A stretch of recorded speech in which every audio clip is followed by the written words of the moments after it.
यही अवलंब नाम सबरी को जंगल में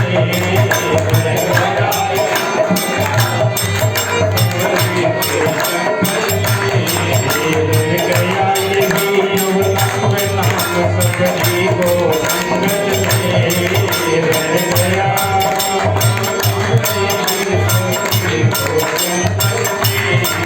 भगवान का नाम कहाँ से निकलता है? परमात्मा राम का नाम कहाँ से? ब्रह्मा जी के चारों वेदों से यह नाम निकलता है। ब्रह्मा जी के चारों वेदों से यह नाम निकलता है। संगत के मन मानस में दीपक सा जलता है। संगत के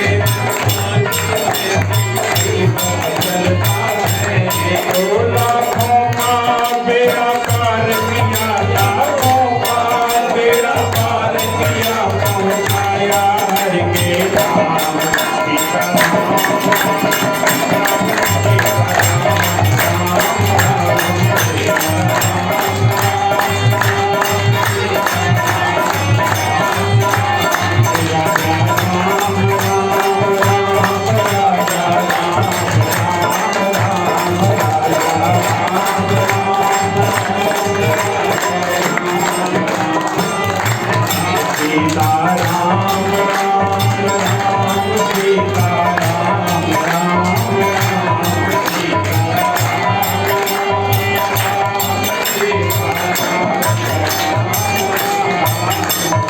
सबरी मैया कथा सुनाते हैं। सबरी मैया का उद्धार परमात्मा राम जी के नाम से कैसे हुआ।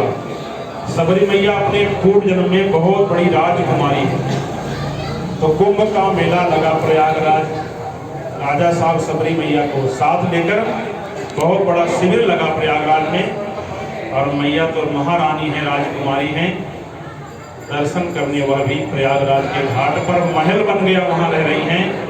एक दिन मैया ने खिड़की से पर्दा हटाया तो देखी बहुत सारी नारियां पुरुष सिर पर गठरी मठरी लेकर साधु संतों के चरणों में प्रणाम करते हुए चले जा रहे। सब राम राम राम राम करते कथा सुन रहे हैं।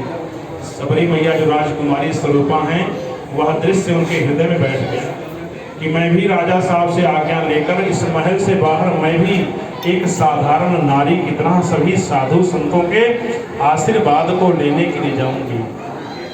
राजा साहब से निवेदन किया मैया ने कि मैं भी बाहर जाना चाहती हूँ।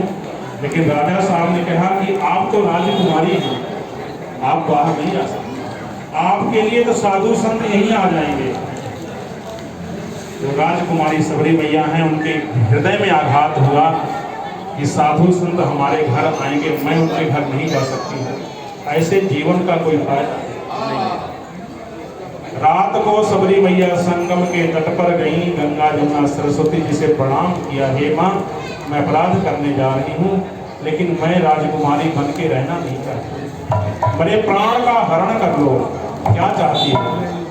मुझे कभी दोबारा जीवन में बड़े कुल में पैदा मत करो, जहाँ पर मैं साधु संतों के दर्शन को प्राप्त न कर सकूं, उनके आशीर्वाद को प्राप्त न कर सकूं, उनके पास जा न सकूं, मुझे ऐसे कुल मत दे। गंगा मैया ने सबरी मैया का प्राण हरण कर लिया।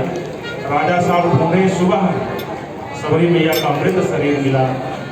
सबरी मैया तुरंत भील कुल में पैदा हुई और भील कुल में पैदा होते ही मैया, क्योंकि पूर्व जन्म में भगवान राम के नाम में उनकी श्रद्धा थी, वही श्रद्धा पुनः जागृत हो गई। 5 वर्ष की मैया जब हुई तभी से पूजा पाठ में उनका मन लग गया। घर वाले बड़े परेशान हुए, तो साधु बन जाएगी। मैया 15-16 साल की हुई, घर वाले सोचे इसका ब्याह कर दिया जाए तो हो सकता है इसका मन संसार में लग जाए। मैया की शादी तय हो गई। एक दिन सबरी मैया की माता जी सबरी मैया के कंघा कर रही हैं, उनके बाल को सजा रही हैं। तो सबरी मैया ने देखा कि सुंदर सुंदर पशु पक्षी एक घर में बंद किए हुए हैं। सबरी मैया ने अपनी माँ से पूछा, माँ इतने सुंदर सुंदर पशु पक्षी घर में क्यों बंद किए हुए हैं, इनका क्या अपराध है? तो मैया ने कहा, सबरी मैया की मैया ने, बेटा परसों तुम्हारी शादी है, इनको मार के हम लोग खाएंगे। मैया के हृदय में आघात हुआ, जिस शादी हमारी बध इनका, तो जिस ब्याह के पहले इतने बध हो जाएंगे, उस विवाह का परिणाम क्या होगा? एक नहीं अनेकों जीव मारे जाएंगे। इतने सुंदर सुंदर निर्जीव जीव हैं। सबरी मैया बेचैन हुई। रात को 12 बजे सब सो गए, मैया उठी, दरवाजा खोल दिया पशु पक्षियों का, भाग जाओ, नहीं तो तुम्हारे पाप की भागिनी मैं बन जाऊंगा। सारे पशु पक्षी भगे और जाके जंगल में इकट्ठा हुए। मानो उन्होंने परमात्मा से कहा, हो हे प्रभु, जिस मैया ने हमें मुक्त कर दिया, आप उस माँ को भी मुक्त करो। मानो भगवान की प्रेरणा हुई और सबरी मैया भी यह सोची कि सुबह लोग मुझे मारेंगे, तूने ऐसा क्यों काम किया। सबरी माँ भी अपने घर को छोड़कर वन की तरफ चल पड़ी। लेकिन रात भर भटके, सबरी माँ को कोई घर में न रखे, आश्रम में जाएं। अरे तुम भील कुल की हो, तुम तो छोटी जाति की हो, और तुम स्त्री हो, तुम्हें कौन रखेगा। मैया दिन रात को वन में रोने लगी, हे प्रभु मैं क्या करूं।